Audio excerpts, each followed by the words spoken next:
What is up, my chickens? Today we're going to be reviewing The Great Impersonator by Halsey. I just listened to this album a couple days ago and again yesterday. So I enjoyed the album. It's an hour long and I appreciate that because a lot of albums recently just have been short. Even as short as a half hour, which I don't know if that's really an album or more of like an EP or LP. I don't know. I don't remember the difference. Extended length.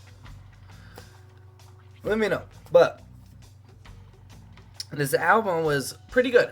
I enjoyed it. It was depressing, very sad.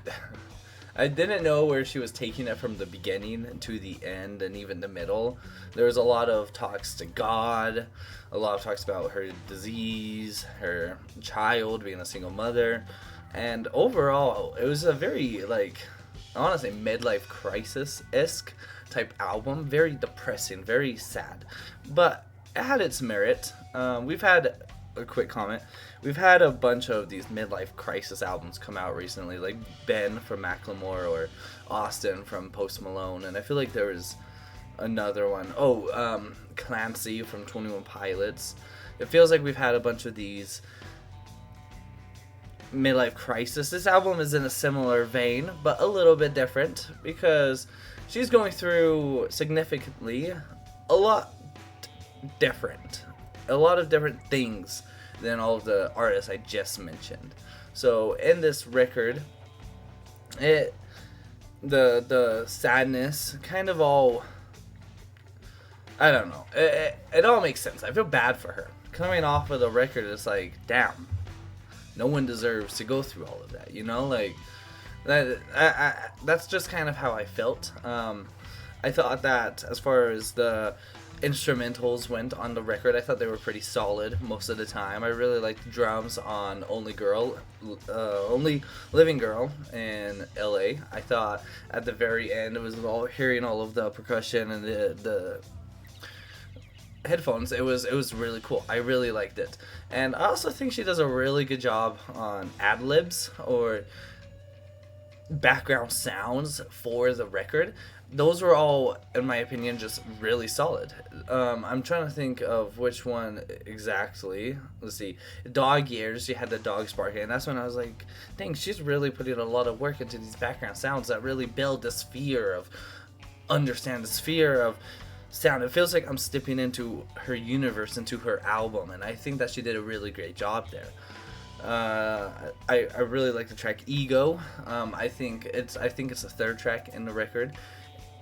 It serves a really good purpose because the first two tracks are kind of, or maybe it's the second track. It's the second track. The first, let me fact check myself real quick.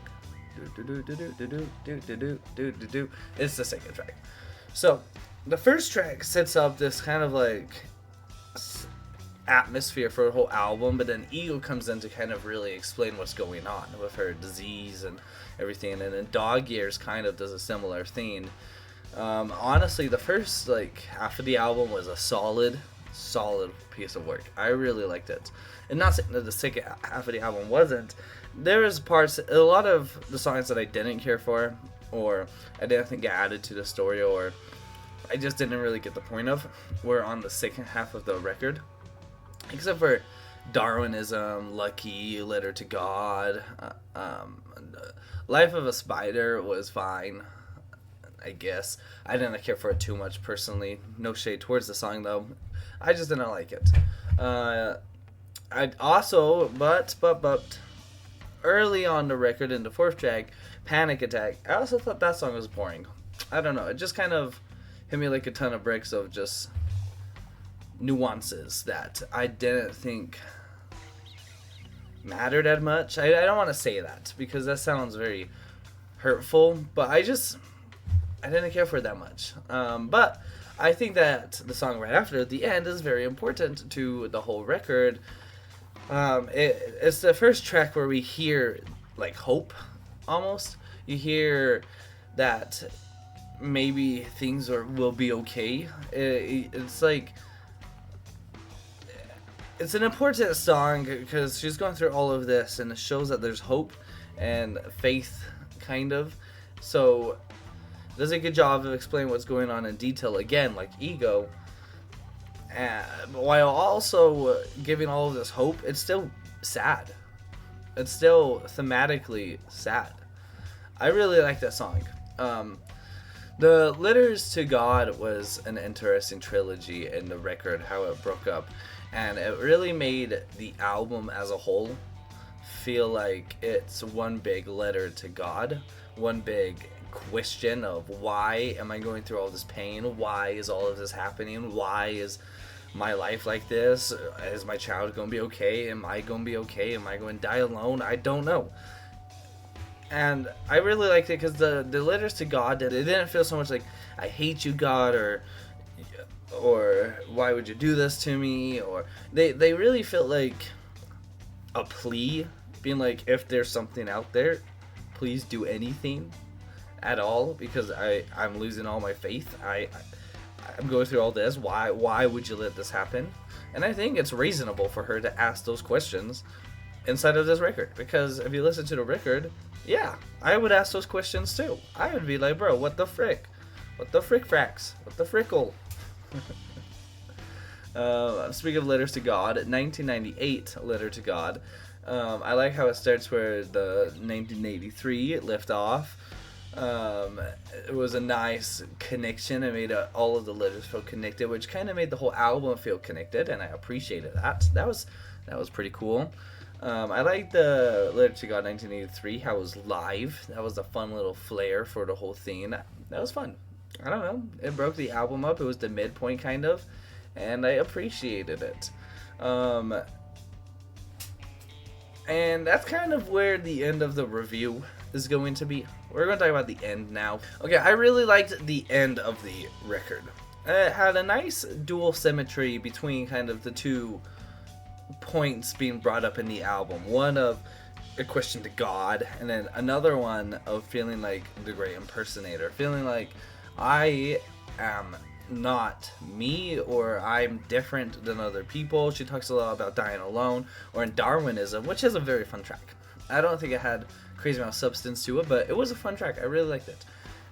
And that song, she's talking about like how she feels like she's an alien, and she doesn't feel like, and throughout the other track, she doesn't feel like other people get her or understand her. And that's where this great impersonator kind of comes into. So with Letter to God and then going into the great impersonator, I thought they both did a really good job of closing the album. I didn't really care for the great impersonator as a song, as a concept of how it ties everything together. I like it. It was fun. But as a song, it was mediocre, not that good. I think that honestly, if she did the great impersonator and then Letter to God, it would have made the listening experience a whole lot better. I would have came off of the album being like, damn, because the last Letter to God is the one where she's really asking, pleading, and you can feel all of the tension and emotion that's built up in the record, and it really does a good job of finishing it. It's not the most hopeful finish. It's not the she got cured and she found someone, and like, it's not a hopeful record. It's not a record that ends in the most positive note, but that's okay. That's okay. It doesn't have to be. She's going through what she's going through, and she's portraying it. She's putting it out there. She's letting us into her life, and I think that's pretty cool. That's why I like music, because I think a lot of times music starts in a place of hurt. A lot of artists all start from where they were hurting, you know? And I think it's a beautiful thing when that person in a state of hurt is able to pour their heart into something, broadcast it, and let other people in, and everyone just feels connected, because everyone else is going through hurt. We're human beings. We all are hurting all the time. So, I don't know. I thought it was a really good record. It's not my favorite. I feel like I say that with every single... I feel like I say that with every single record I review. It's not my favorite. It's true, though. They all are not my favorite records. They don't need to be, though, because it was a solid record. If I put it on my tier list, I'll putting there? Okay, I'm putting it to the left of Phineas and to the right of Mother Mother. Right there. That's where it is going on my tier list. If you have an album that you want me to react to, hey, let me know down below. And while you're down there, hit subscribe if you're still watching to this point. I want to keep doing these album reviews, but I want people to show that they like them because I like doing them. And anyways, peace. お前はもう死んでいる。